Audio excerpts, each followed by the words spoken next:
Good evening. You're listening live to the Extreme Movie Show. I'm your host, Rob. Alongside me tonight, I have also from the great Midwest. No, that's not true. From the great Central Florida area, just west of Orlando, Florida, Agent Pixel himself. And tonight we're covering, of course, James Bond, Spy Who Loved Me, considered by many to be a very good, if not excellent, James Bond film. And I got to tell you, Professor Pixel, being a big James Bond fan, I look forward to doing these monthly reviews in sequence of the James Bond films.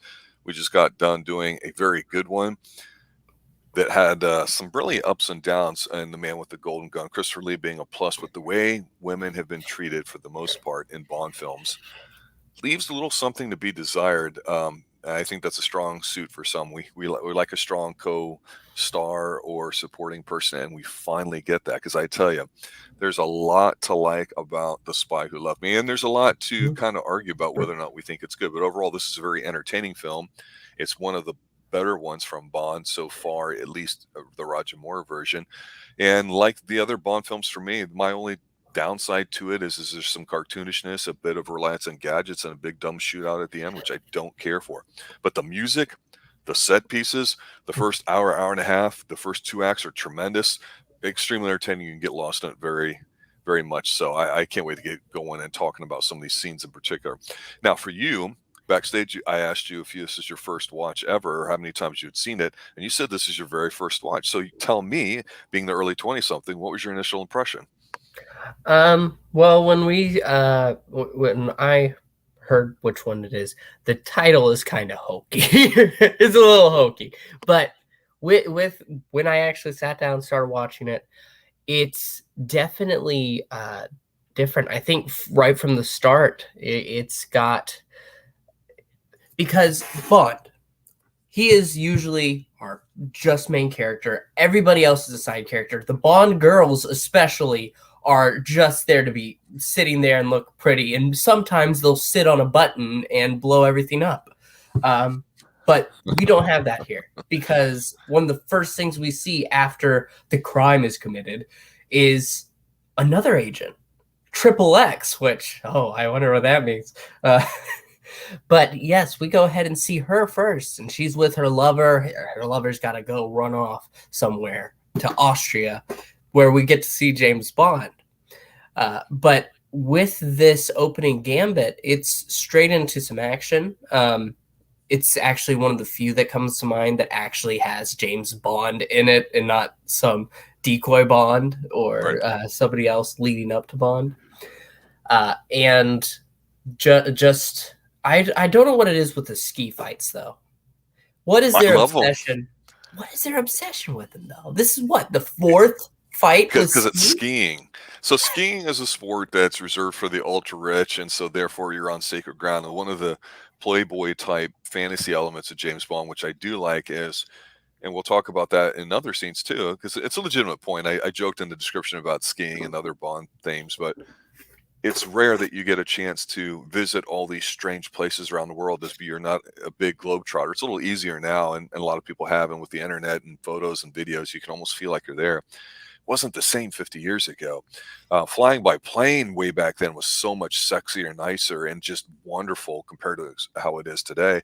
So to see somebody go skiing, you're like, ooh, that's kind of, segregated. It's kind of elitist, they bring us into it, and it shows us, of course, it's pretty cool, because let's face it, you don't ski in poor areas. You ski in really rich places where the rich and powerful meet and conduct secret type business, and nowhere says that than like the Alps or Austria or anywhere else James Bond has been, because damn it, it's just not a full James Bond movie if there's not some skiing in it. Love it.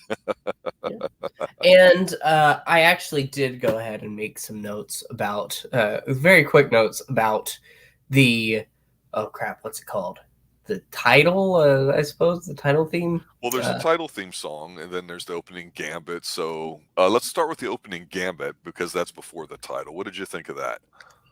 Yeah, like I said, I said I don't care for the ski fights a lot at this point. I'm done. But it was a fine one. With the sub theft, as it were, and everything getting to that point, I think that there's definitely it's a solid, normal James Bond plot. I don't really it's hard to say I don't care, but at the same time, it's just the element to get Bond elsewhere.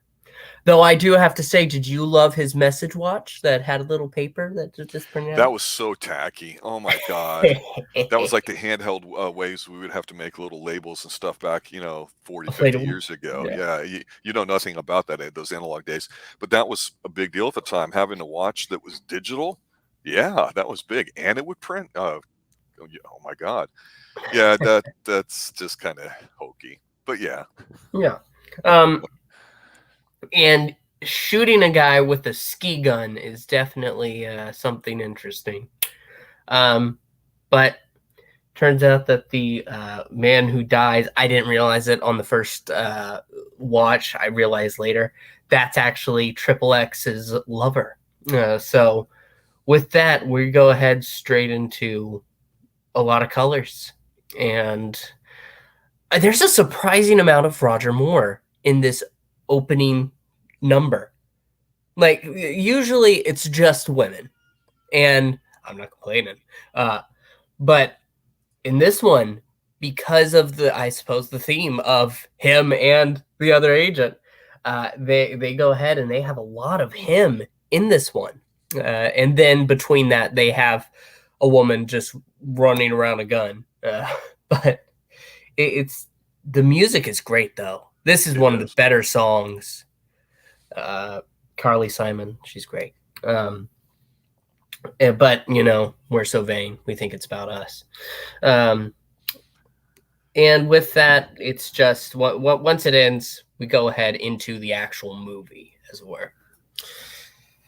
For me, I would say I had zero issues with the way they set this up to almost try to swerve you, but they were saying, "Hey, we're going to swerve you." Agent Triple X is really going to be the woman, not the guy who's getting shot. I like that, and I like the fact that, especially how horribly they treated Mrs. Goodnight or Goodhead or whatever last movie, that they went ahead with a strong one here. And I don't know if that was intentional per se, but for me to see that in here, I think a sign, as well as some other things in here, particularly the opening sequence that you mentioned with a lot of more in it, where they're making the movies.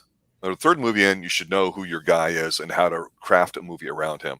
And Roger Moore is so good with being so smooth when delivery of lines. People can call it cheese or whatever, but I think they tried to make sure that everyone understood that he was a bit violent, could be a bit rough and dark, which he certainly was in the last movie. This one, to me, is a big budget spectacle where you don't get really a dark side to him hardly at all.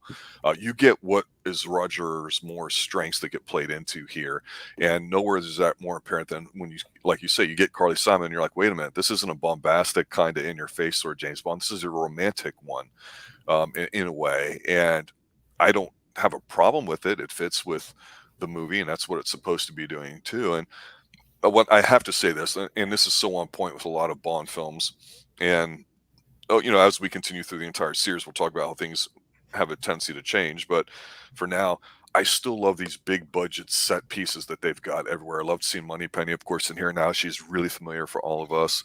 The fact that he chose not to have relations with this hottie, and she's like, "But James, I need you," and he's like, "So does England." You're like, "All right, I'm buying what you're selling."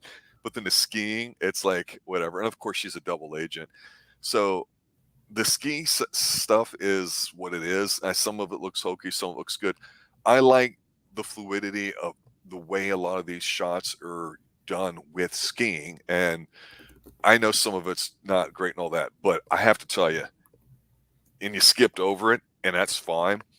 I still think this opening action piece of this guy jumping off, which is of course supposed to be Bond, losing his skis, opening up the chute, is one of the friggin' best, even up to this day, in all the James Bond movies. I think it is phenomenal. It's up there with anything Tom Cruise tries to do and does so successfully, typically in his movies.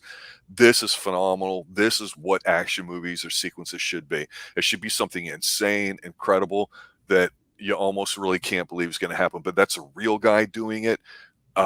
They took forever to get the conditions just right so where they could do it. Of course, back then filming was a lot harder than it is today with all that. perfect segue into it and all that. I think it's tremendous to me. I'm so hyped up just on this opening gambit alone and the way they've got it set up. And now you've got the East versus West with Russia involved. Sign me up, take my money, James Bond. Yeah. And you also get a little bit too here as they continue on when they do the tracking stuff, and you get to see Q talk about the thermal heat recognition, signature patterns, and all that. You get some of the nerdiness of what stuff is out there, technology, without being talked down to or dumbed down to. It's done in, I would call, a mature adult way, and things are moving really, really fast here. And we always forget James Bond did come through, I think, the Navy and all that too, and learned how to fly and all that. That's why he can do all that stuff. Studied languages at Oxford, I believe, but it's cool. You get a sense of, hey, we're really gonna have to work together. This is going to be a complicated type of movie. And of course, immediately after that, we switch over to the bad guy. Oh God. Okay. Stromberg. All right, I got to say this. I don't like secret underground layers. I don't like guys stroking cats, although I really love him as an actor. Donald Pleasance. I love the fine dining, painting, snobby, elitist, highfalutin tastes that some of these bad guys have. And of course, when we talk about Moonraker next month, nothing's going to compare to Hugo Jax because he's a number one in my book. This guy comes close, but this guy has zero charisma. He's tall. He's taller than Roger Moore, and Roger Moore's 6'2", 6'3", so he's up there. But his layer game is on point because this thing is kind of interesting, so much so that I go, it's cartoonish. But I love the fireworks. I guess it's 17th century French or like that. And I love how he so calmly and casually blows these guys up. But the idea of having everything in water and his secretary going down and being chewed up, I kind of liked it. It's hokey as it is. But the problem is that I can't take him seriously. You know what I mean? It's not that I can't take him seriously. He's just so hollow. His bass is cool. I really think his bass is one of the best. Like later in the movie, whenever they're approaching on the boat, yep. I know that obviously they're not really approaching the damn thing, but it's so cool looking. And then when they get inside and they get through it, it's awesome. But he is pathetic. There's nothing memorable about him. No. The only bad guy memorable in this movie is Jaws, who will see. And the other guy, Sandor, who's underappreciated, in my opinion. This guy's jacked as fuck. He's the real deal till Bond wipes him out. But keep going. Yeah, no. So the main bad guy here is just empty. Like his sharks. What? Like, go ahead and ham it up. Come on, you're a Bond villain. You have to give us something to make us remember you. I cannot recall his name without looking at this damn wiki. He's pathetic, and he should feel bad. That's the big problem with this movie, because you're right. We get introduced to Jaws and Sandor, and we're like, holy crap, this guy's legitimate 7-footer. And we've seen him in many other things too before, but this is really the first appearance of Jaws, and he was so popular, they of course put him in Moonraker. And it's kind of weird and comical that, he's got those teeth, but it makes sense and all that too. And I think that's kind of neat. But even the set pieces with him walking around inside are done well. He blows up the two guys, but when you have a movie like this and you're going globe-trotting, I want to feel like I'm there. I want to have your establishing shots, whether they're drone shots today or flyovers or whatever. You get that here because Bond's got to go get some information from a dude in Cairo, I think it is. So they're in Egypt near the Nile. So you see everything in the background. You see it being filmed. You feel like you're there. Okay. And this is absolutely tremendous. He goes to see an old buddy of his, and he goes into the tent in the oasis with all these women laying around, and they exchange pleasantries, which you get a little taste of the culture there, which the suits are phenomenal, the sets are phenomenal, the food's phenomenal, the women here are phenomenal. And this is where I'm watching the movie going, God damn, Roger Moore's got me sold. I want to be him right now, because he does such a good job of, grilling the guy, saying, hey, I need to find this information, what's going on here. And the guy's like, why is it a pity you got to be so businesslike all the time? Why don't you stay the night here, and I'll give you the address. You can go in the morning. Bond's ready to take off. And the one lady comes up with the rose or whatever like that and offers it to him. And we're in Egypt. he goes, one must, one should delve deeply into its treasures. And he does it with such a straight face. I'm like, that's phenomenal. Yeah, How yeah. he does that. And then, So, we cut to Cairo, I think it is, after that, with some shots of the city. uh, I feel like I'm there. This is awesome. speaking of limited Bond girls, MK, my favorite Bond girl is Dink from Goldfinger. She does not have a single line, but she has a lot of personality. Is that the word I can use for it? Yeah, a G-rated one, sure. Hey. Yeah, no, Dink was great. I miss her. She should have had more. She was better than Pussy Galore. Like Pussy Galore. Yeah, I mean, come on, really. No, Yeah. but the scene where Bond goes to meet, was it Fekesh, and the lady's there, and he's kissing her, and Sandor's there to whack him. This whole set where they're at, whether it's an indoor set or filmed actually there, I don't know. That's tremendous. His suit game is on par, and I got to say, Connery always dressed very well too. But for some reason, he just takes it to a whole new level, and that's really important to make you feel like this guy's got taste and everything else too. They have a little chase, and they have a fight on top of a really old building, him and Sandor, and it's not the best fight in the world, but it's not bad. Sandor's not bad, and it is what it is, but again, you feel like you're on top of the roof the way they film this, and then where Sandor's hanging on the edge while Bond's tying, he's like, "Where's Fekesh?" He's like, "The pyramids," and then he knocks it going. I'm like, I fucking like that. I'm like, already. And then we go to the pyramids. I'm rocking on this. This is great shit here. Well, yeah, no. There's some good fights here. Actually, my favorite part of this though is very small, and it's in the nightclub soon after, where Bond actually gets to meet Agent Triple X, and they basically sit down, have a drink. He's noticed her earlier, and he knows exactly who she is, and she knows who he is. But my favorite part of it, though, is the soft mention of being married once, and obviously, yeah, because that's very emotional for him. It's a deep cut, but he's still James Bond, so he's like, that's enough with the memories. Well, it's a great scene because the way it's shot, they're looking at each other, but directly in the center, facing between them, you have the fountain there, and then of course as the 2-cam action going back and forth, so you're just seeing actors doing their thing, and there's nothing big about it, and you get time to settle in. And we just had this big, awesome action sequence at the pyramids at night, which I think is spectacular. I've always wished they would kind of go back and do something like another Bond film, because you get this. Person and I think it's the guy from Rocky Horror, doing the not Tim Curry, but the guy everybody hates, doing the actual voiceover work, and he's talking about the pharaohs and the sun god rising and all that. In the meantime, we're watching, and this is what a movie is. You should be telling you a story visually. We're seeing Jaws chase him in there and kill Fekesh and all that. Bond finds the notebook or whatever, and you're right, they meet up here too, and this is a great scene. It's. And then the hidden great spy stuff. Yeah, and the hidden Egyptian pyramid spy base is something I wasn't sure of, but yeah, no. But when they do come together and they have to basically say, "Hey, listen, it's us, it's Russia, but we're not actually behind it," and they have to work together, that goes ahead and just I really like that there's this threat that's bigger than the both of them right now. They went ahead, took out their subs, but sadly, like I said, the villain does not live up to the danger he's supposed to be,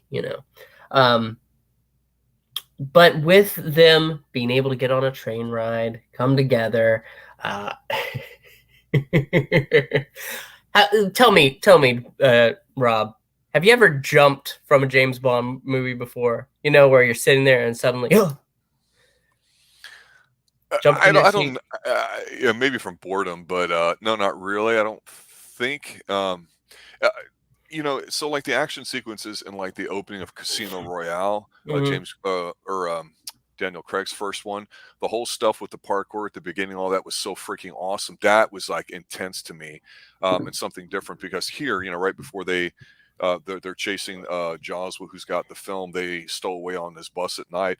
And again, this is what I like. They're driving somewhere to a pickup spot.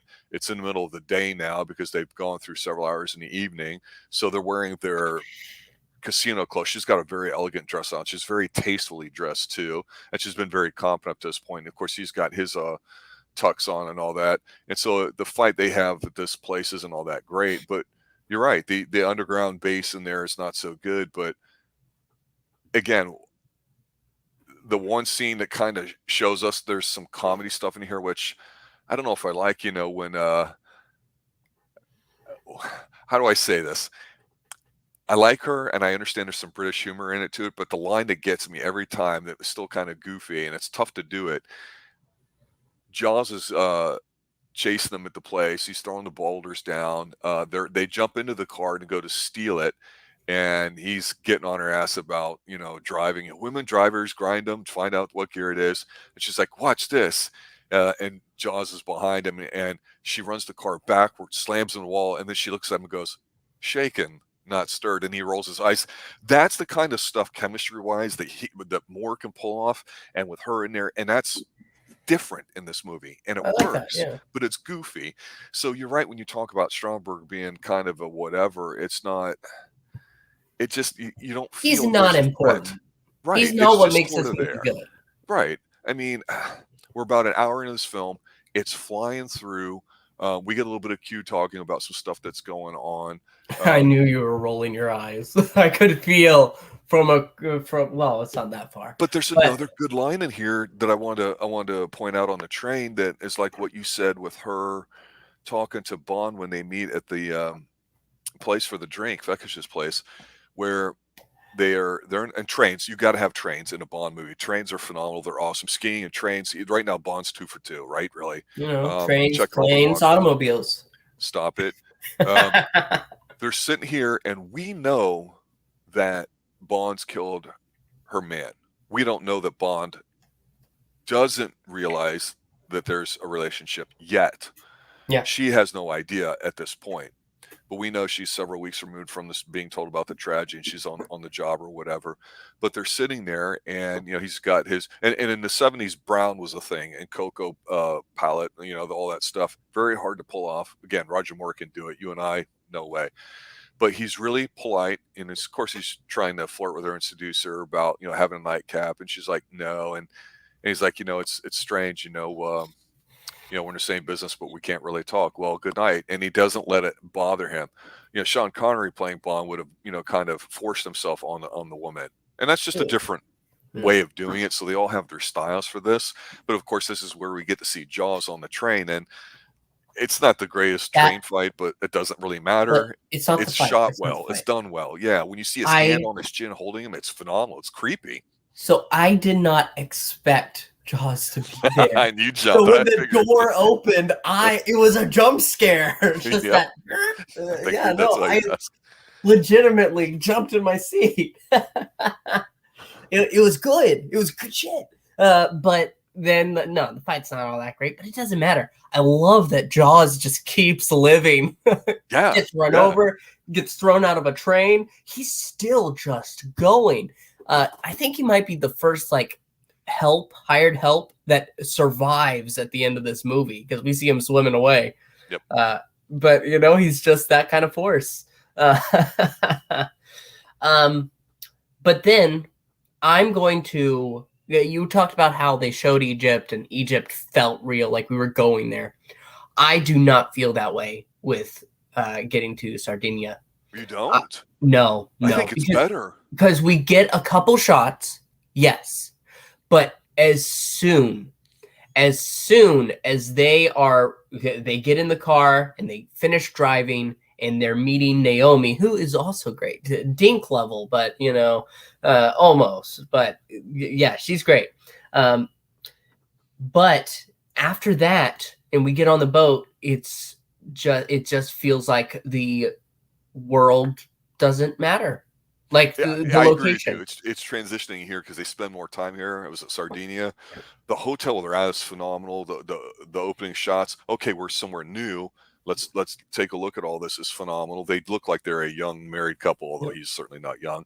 But it's these kinds of things that I want in a James Bond movie. I want to see what it's like when you arrive at a new location. I want to see what a 5-star hotel looks like. But Take me to places you haven't been before. And a lot of the stuff filmed in the background is pretty natural. And sir, that is the Lotus, which is an extremely underrated car. I loved the Lotus.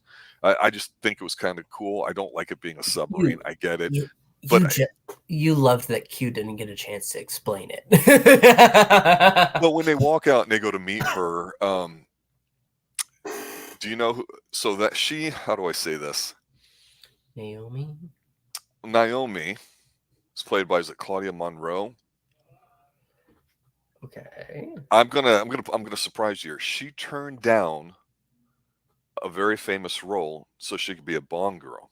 And she's been like Hammer horror films and other things too, and she's definitely got a sultry vibe to her, right? And there's some nice little back and forth here stuff between the two ladies. She turned down the role, I think, of Ursa in the original Superman movie so she could be in this movie. Now, I give her props for that. You know, she's like, you know what, I could be in Superman or I could be in this. I'm just saying, it's like, you know, this was a bigger deal at the time, especially. I agree with you. You totally can talk about how Bond franchise and something that's getting rebooted that was a comic book. Absolutely. Well, reboot is questionable, but because it was actually it's like the first movie. The other ones were, I believe, series. That's what I mean. Yeah. But yeah, so this was the first Superman movie. There was no promise that it was going to do well, and obviously, a lot of people, especially in the comic book community, love it for obvious reasons. I don't remember Ursa at all. I don't remember.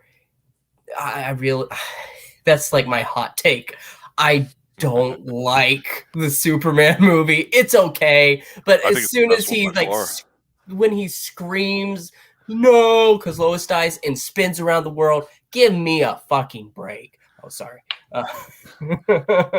I lose everything. There is just I don't care. I'm sorry. I understand it's history, but guess what? Sometimes the history is not always favored. But no, as Naomi, yeah, no, there's definitely something to remember. There's a couple things to remember. But yeah, no, this is when they meet her and you can see that Anya is looking at Bond and he's noticing her. Oh, fantastic vehicle. Look at the line. Such a handsome craft, such handsome lines, you know, and of course, you know, being a boat guy, he's allowed to say that. And your point though about this is about where it's turning, because we're over an hour into the film, we're just about more than 50% in. It definitely is changing because basically they meet him. There's some back and forth with the baddies. You got motorcycles in here too, which is also great. This is where it gets a little absurd to me. So the bad guy's looking at Jaws and he's like, was that them? Then I want you to let them to get to shore and then kill them, you know, and you're like, whatever. And there's some beautiful shots of them driving the Lotus around, some great overhead shots. I'm like, this is really good stuff. If only they were there longer. But unfortunately, it's one of those absurd scenes where, okay, the motorcycle guy gets it, and so he falls off the cliff. And I love it when, and this is something they did in the 70s and 80s. They don't do too much now. They would let whatever object flying off the side of the cliff would go, whether it was a motorcycle or a body or a car, and they let it go all the way and you'd watch it hit. You kind of have to do that, and they do it. But you have the stupid, I'm going to shoot at you with a handgun in a chasing car at high speeds around curvy elevations, which never works. It's not exciting or whatever. You get the goofy guy that's standing there because the car jawses and lands and he walks out. Okay, that's a little ha-ha sort of thing. You get, which is the most absurd thing to me, but for this movie it works. You get Naomi all of a sudden appearing out of nowhere in a helicopter. I love that. Down. Her outfit in there is great. Absurd. If I could have gotten her in that outfit on the thumbnail, I absolutely would have. But no, what this whole action thing does do well is it does seem like it comes out of nowhere. It escalates.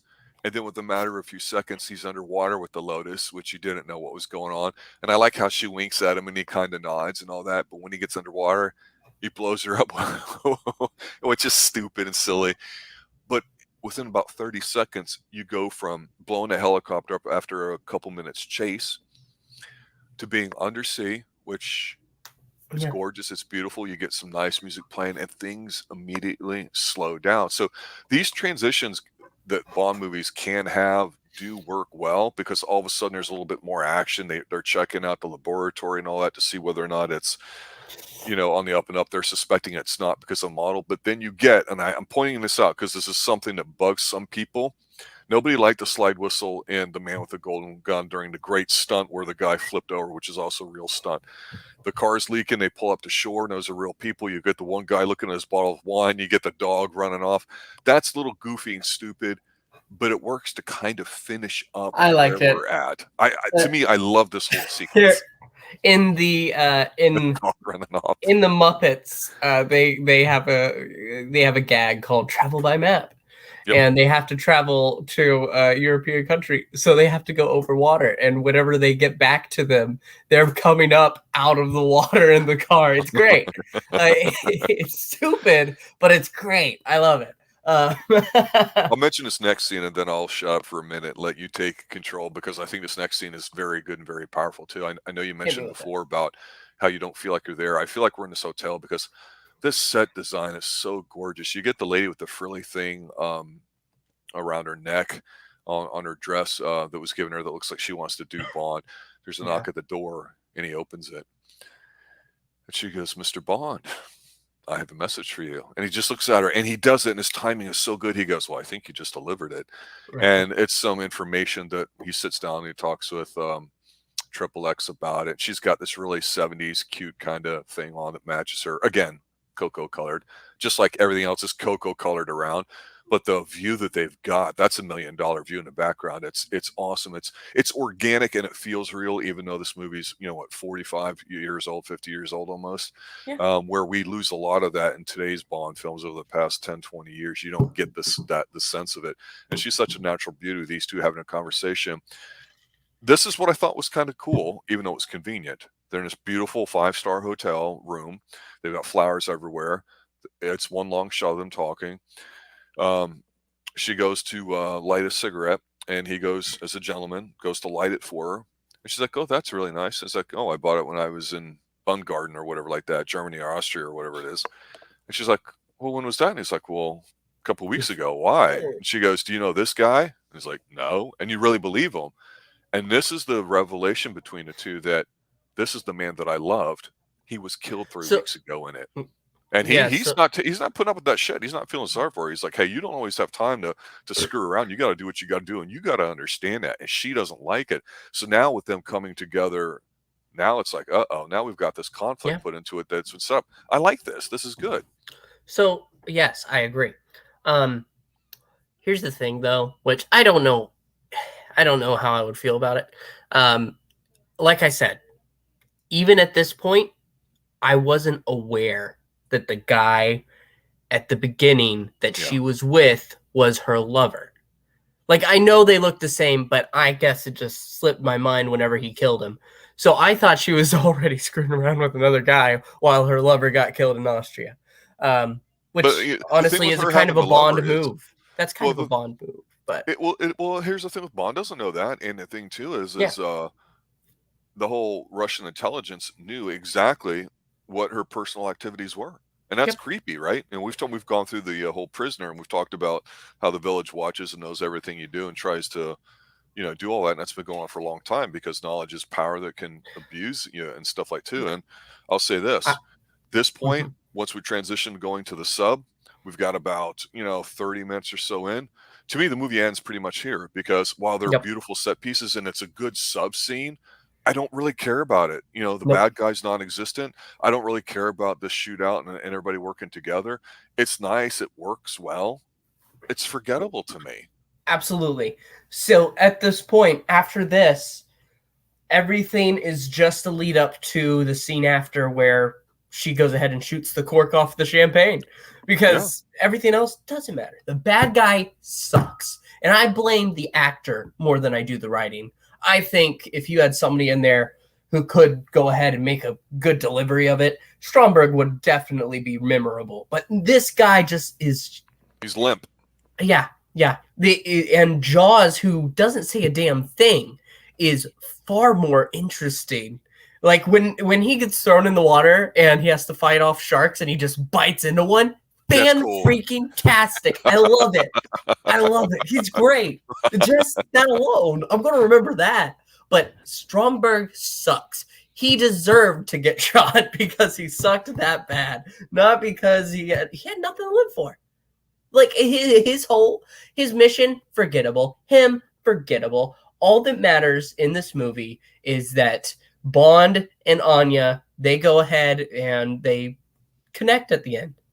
And they're found by their superiors in a state of undress and keeping up the British end. I will say this: I never liked countdowns and timers as things to make you tense, like whether it's nuclear warheads, bombs, that kind of stuff. You know, it can be effective in certain things, maybe biologically, like I think of Escape from New York, where Snake Plissken gets the electrodes in it, or the explosive devices in his neck, and he's like, "You've Snake, you've got 24 hours, otherwise those are going to explode and you're going to die instantly." You know, that's kind of cool, but that's here. It's just, yeah. I mean, it's cool to see him on a ship in an environment that, as the character, we know where he came from the books. This is an important element, so I appreciate that and I like it. There's obviously with the whole underground sea sort of thing push that went on. You know, Jacques Cousteau was somebody who'd been around for a long time, and a lot of people thought of the sea. They instantly thought of Jacques Cousteau, and it is kind of like the unexplored world. And we talk about the movies Avatar that are getting ready to come out, the new ones. Cameron's a big sea, but well, the point being is you have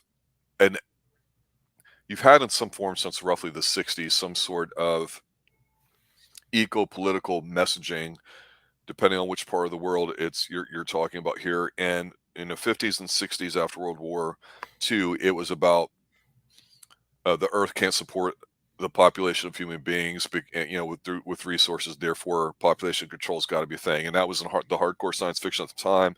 Made its way into movies. You had another thing too of outer space. Well, if we could, you know, we could solve this population crisis if we can only conquer space, or conquer the space, you know, here on Earth, which is undersea. And there's a fantastical romantic element to it that this movie does not necessarily need to go into. But you're absolutely right when you say that this guy is limp. He doesn't kind of really do anything. But it's it's his idea, it's his vision. But no matter what, and I don't know if I blame the actor here, because he got cast in it and they all knew what the bad guy was supposed to represent.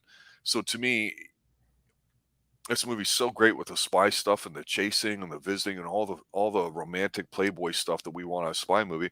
And it's harmless fun. But at the end of the day, we get a stupid timer and a shootout with a bunch of people on a sub, and it's boring. It's pointless. You don't really need the last 20 minutes or so of it. Yeah, he hooks up with her at the end and all that, and that's great. And there's, you know, some nice little lines or whatever. But you're ready to move on. You're ready to move on at the end. But see, but in a lot of movies, they would talk about, you know, nuclear war as being this big bad scary thing, when in fact in the 70s, you know, you had a proliferation of, you know, nuclear energy basically helping out, you know, the United States, France, a lot of places in Europe and stuff too. And now there's this anti-nuclear sentiment that's been going on for 50 years here, in part to what's been going on with the 60s and 70s with all this stuff. So Britain, obviously, like the United States, has had a lot of changes politically since World War II, and a big part of the scientific consensus allegedly is that this is a viable option. And to make it into a mainstream movie like this as a subplot, now that I look at it as an older guy, I go, that's kind of stupid. It doesn't make sense. Yeah, there's a very spooky shot of a bomb blowing up and all that too, and the nuclear sub being taken over at the beginning was really freaking cool too. The way they shot it, you felt like you're there on the sub. Yeah, but this is just another shootout. Who cares? It's pathetic. It means nothing. It doesn't elevate anybody. The only thing worth watching in the fight at the end is him against Jaws. Seriously. And that's just so you can really see Jaws biting a shark. But it's a very frustrating thing when we have how many movies, and each of them have some kind of bit at the end that's suffering. I think that I think they know how to get where they want to be. They go ahead, and when we get to the base for the first time, epic. awesome. And even the scene, like you said, after that, where she learns that he killed her lover, that's great. But then it just becomes the usual slog fest of pathetic endings, and it's sad. It's very sad. I will say this: when he confronts Stromberg at the right towards the end of all this, and they're in his cool little lair or whatever like that, and he sits down, and we know there's that long little gun barrel at the bottom that Stromberg goes to shoot him. It's supposed to be dramatic, intense. It doesn't work for me, but there's a certain meanness and not campiness in it when Roger Moore says, "Hey, you shot your last shot, Stromberg. Now it's my turn," and he puts it in that, and he literally shoots Stromberg in the dick and kills him. But he keeps shooting him a couple times to make sure the job's done, which I don't have a problem with at all. He deserves it. Well, the other thing too we haven't really mentioned is with different Bond actors, they have a different gun barrel sequence with them walking across and the way they would get into their shooter stance. And I don't know the name of the type of stance that Roger Moore chose to employ as his role in Bond, where he takes his hand, puts it like on his forearm, like right underneath to steady it, where some people are two-hand shooters, some do it some other way. I just thought, oh, that's kind of neat that, here he is shooting a guy in the dick, and yet he's going to make sure he's in a really professional sort of thing. But yeah, even the fight with Jaws is like not really scary or whatever, and It's all just to that. see him bite the shark. It is because we saw the shark earlier, and we saw the shark take it out. Now we see him do it. I'm like, that's fucking badass. And the guy swimming around there too with the fake blood and all that, and it looks like a real shark, although it's probably not. I thought that was pretty freaking awesome. I'm like, man, I want more of this. Yep. And it could have been cool. It could have been all that, but they just totally failed making an interesting villain, and it's sad. At the very end, we were told or whatever that James Bond will return in this movie, that movie, and of course the big thing here is because it's 1977. We get them hooking up, we get the cute little line about all that, but it's Roger Moore will return in, and did you catch what movie? Moonraker. No, that's the next movie, but that's not what's said at the end. It's he will return and for your eyes only. But because of the success of Star Wars and these soap opera type things or whatever, not hardcore sci-fi stuff, they decided to kind of switch that around. That's why Moonraker's so frigging absurd, which we'll be talking about next month. Yeah, but I mean, that's it for the movie. It moves really fast, but it drags when it gets to the last 20, 30 minutes to me. That's how I take it. Give me some more observations as we finish up here for this James Bond film, The Spy Who Loved Me. Some things that, now that you've watched it for the very first time, you had a few minutes to reflect on it. What's your take on it? My favorite Bond movie at this point, right? On Her Majesty's Secret Service. Yes. Well, in this, from here, when we get to go ahead and have that little call out at the beginning, I liked seeing Bond as himself, but still feeling that pain at the end, and so with that in mind, him getting to see him move on with someone is nice. And obviously she's not going to stick around. She's not. She's gone. She's done.